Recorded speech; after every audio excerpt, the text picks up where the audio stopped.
Bonjour, aujourd'hui correction du quiz sur la leçon C12, la suite. Donc nous reprenons les ondes mécaniques et donc la première question vous parle d'une onde mécanique progressive. Si elle est mécanique, bien évidemment, elle a besoin d'un milieu pour se propager. La perturbation va transporter avec elle uniquement de l'énergie. Il n'y a pas de transport de matière dans le cas d'une onde.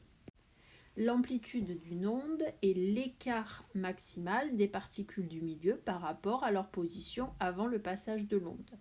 Un signal sonore est une onde longitudinale puisque la direction de la propagation est parallèle à la direction de la perturbation.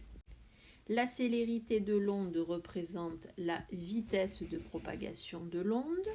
Le retard se mesure en secondes.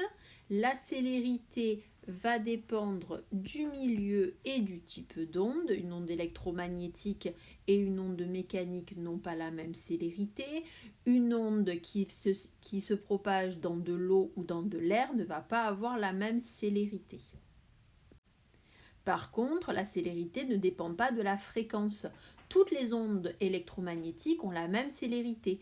Toutes les ondes sonores, que ce soit ultrasonores ou sonores, les sons graves ou les sons aigus, ont tous la même célérité. On ne peut mesurer une période sur un graphique que si l'abscisse est le temps, puisque la période c'est une durée. Pour une onde sinusoïdale, on va avoir lambda qui est égal à t fois v, puisqu'une longueur, c'est le produit d'une durée par une vitesse. La périodicité temporelle correspond à la longueur de l'onde. Une onde se propage le long d'une corde à la célérité de 2,8 mètres par seconde. Un point B est atteint par l'onde 0,50 secondes après le point A. On vous demande de calculer la distance. Donc la distance entre A et B va être égale à la célérité de l'onde multipliée par le retard.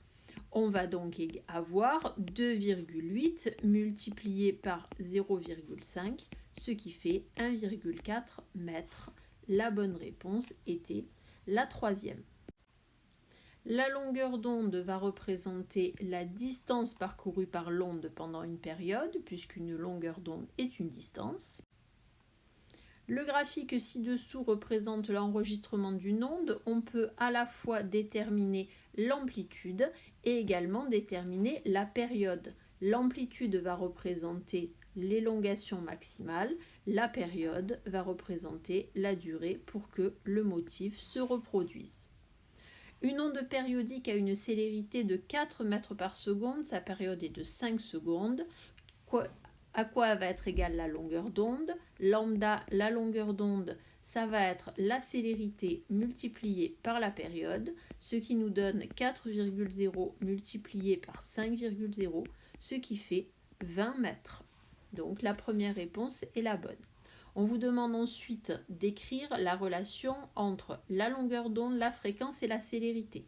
Nous venons de voir que lambda est égal à V fois T. On sait également que T est égal à 1 sur F. On peut en déduire que lambda va être égal à V fois 1 sur F, ce que l'on peut écrire sous la forme V divisé par F. La première réponse est donc la bonne. Une onde sinusoïdale de 2 cm d'amplitude et de 3 cm de longueur d'onde pourra être représentée par la proposition 1 et la proposition 3. Une bouteille qui flotte à la surface d'un lac sans vent, une vague est sur le point de l'atteindre.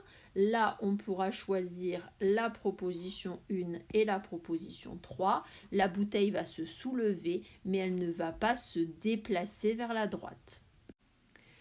Et voilà la correction de ce quiz. Si vous avez des questions, surtout, n'hésitez pas par mail.